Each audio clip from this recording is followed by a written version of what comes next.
अस्सलाम वालेकुम, मैं हूं M Sohail, writer, speaker and life coach.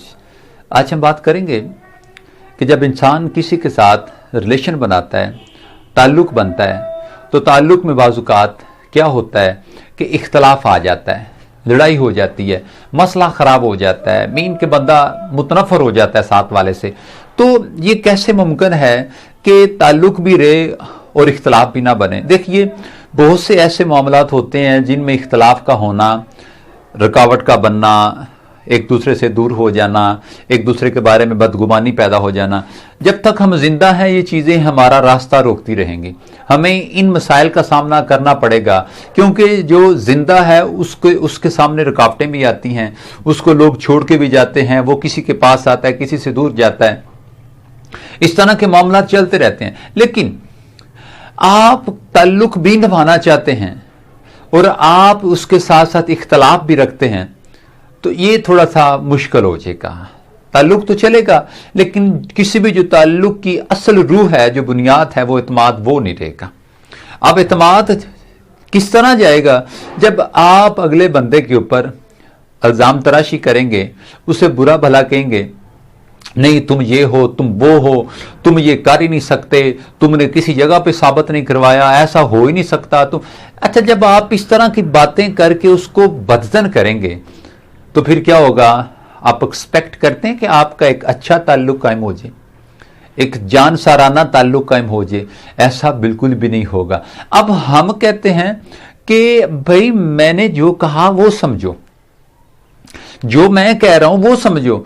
अच्छा, हर बंदा दूसरे को समझाने के चक्कर में है। भाई आप भी तो समझे ना, वो जिसे आप समझा रहे हैं, आप उसे कहते हैं कि अच्छा, मिसाल के तौर पे आपने कहा, आपने किसी को शादी का कार्ड भेजा, या आपने किसी इनविटेशन, किसी को इनवाइट किया, किसी अपने कोई सेमिनार में, किसी त्यौहार में, या किसी जगह पे भी, तो अब वो बंदा वहां पे नहीं आता। अब आपने क्या किया? आपका रिलेशन अच्छा था, वो किसी वजह से बेचारा नहीं आ सका, और आपने क्या किया? आपने उसके बारे में दिल में बुग़्ज़ पाल लिया। क्या कि ये नहीं, ये चलने वाला बंदा ही नहीं है, इसके साथ फ्यूचर में चलना हमाकत है, ये है, वो है। आपने उसके बारे में कई बातें दिल में पाल ली।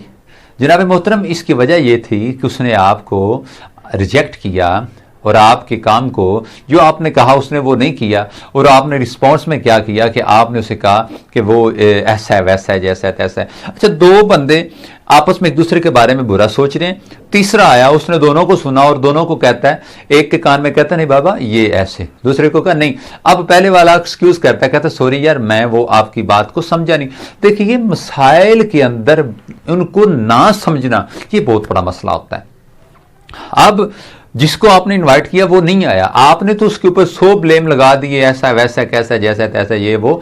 अच्छा बाबा, अब आप कभी उसकी जगह पे जाके सोचें, हो सकता है उसकी तबीयत खराब हो सकता है वो इस कंडीशन में ना हो कि वो आपको जो जहां पे आपने इनवाइट किया वो वहां पे ना आया हो सकता है उसके घर के हालात इस तरह के ना हो सकता है उसे परमिशन ना मिली हो सकता है कोई हादसा पेश आ गया हो सकता है घर में कोई अचानक कहीं उसे काम जाना पड़ गया। अब आपने तो सिर्फ ये देखा कि वो नहीं आया, बाबा आप उसकी जगह पे तो जाके सोचिए ना। बिल्कुल ऐसे ही हमारी, चाहे वो हमारी ये जो नौकरी की ज़िंदगी है, या हमारा कोई दूसरा जो बिजनेस एरिया है, या हमारे घर की ज़िंदगी है, या रिलेशन साइंस है, कुछ भी है। देखिए, आपका 6 किसी का 9 भी हो सकता है। अब किसी का 9 आपकी नज़र में भी हो सकता है और होना चाहिए।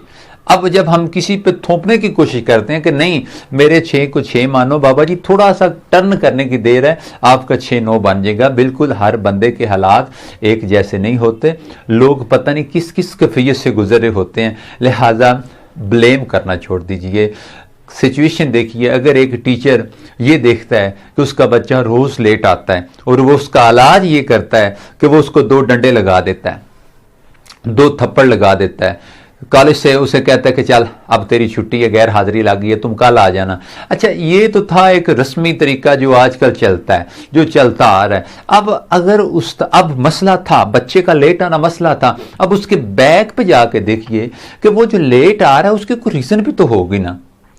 अब आम लोकल असातिज़ा की तरह जिन जो उस्ताद के नाम पे धब्बे हैं, दाग हैं, जो कि वो कहते हैं कि नहीं बस मेरा ऑर्डर इज ऑर्डर। भाई डिक्टेटरशिप, टीचिंग के अंदर डिक्टेटरशिप नहीं चलती, डिक्टेटरशिप तो किसी जगह पे भी नहीं चलती। मैं समझता हूं कि जब आप लोगों के इमोशंस को, लोगों की फीलिंग्स को आप स्ट्रेस करते हैं ना और कंप्रेस करते हैं, तो ये मत सोचें कि वो नीचे जा रही हैं। उन्हें मौका मिलने की जरूरत है, इंशाल्लाह ताला फिर वो आपको बताएंगे कि वो गरजती और बरसती कैसे हैं, बिल्कुल ऐसे ही। अब उस्ताद ये देखता है कि बच्चा लेट आ रहा है।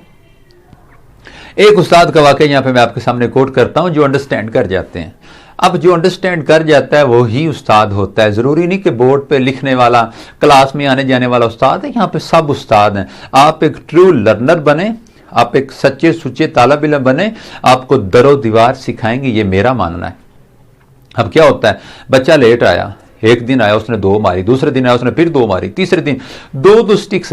अब चौथे दिन बच्चा मेंटली प्रिपेयर था कि यार 2 ही पढ़नी है, खैर है। अच्छा, अब बच्चा, अब उस उस्ताद ने क्या किया, उसने कहा यार मैं देखूं तो सही कि ये आता लेट किस वजह से है, ये करता क्या है। ले जी, उस्ताद सुबह ड्यूटी पे आने से पहले जनाब डायरेक्ट बच्चे के घर की तरफ चला जाता है और उसकी रायकी करता है, देखता है। अब वो बच्चा जनाब, वो बच्चा अब घर से निकला, साइकिल ली उसने अपनी और दुकान पे किसी पे गया, वहां से उसने अखबारें ली, अखबारें लेके और वो घरों में फेंक रहा है। ड्यूटी शुरू होने से पहले, स्कूल जाने से पहले वो अखबार बेचता है। अब अखबार बेचने की वजह ये थी, अब इसकी वजह भी तो देखेगी ना। देखिए, जब आप वजह की वजह जानेंगे ना, आपका इख्तलाफ नहीं होगा, आप सुकून रहेंगे। हम अगले बंदे को गर्म करके फिर खुद भी गर्म हो जाते हैं, यानी कि एक उसको गुस्सा दिलाया, ऊपर से खुद भी गुस्से में आ गए, तो फिर लड़ाई तो होनी है ना। क्यों? अंडरस्टैंडिंग लेवल जब आ जाता है ना, देखिए कम ज़र्फ लोग अंडरस्टैंड